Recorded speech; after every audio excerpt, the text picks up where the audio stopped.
You ask Tiger to solve. This deals with linear equations with one unknown. The final result is x equals 2. Let's solve it step by step. Simplify the expression. Multiply the fractions. Break up the fraction. Simplify the fraction.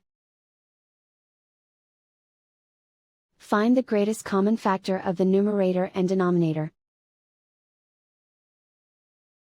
Factor out and cancel the greatest common factor.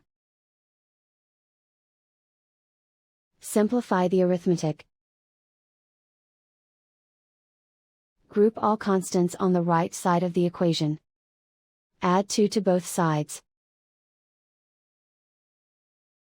Simplify the arithmetic.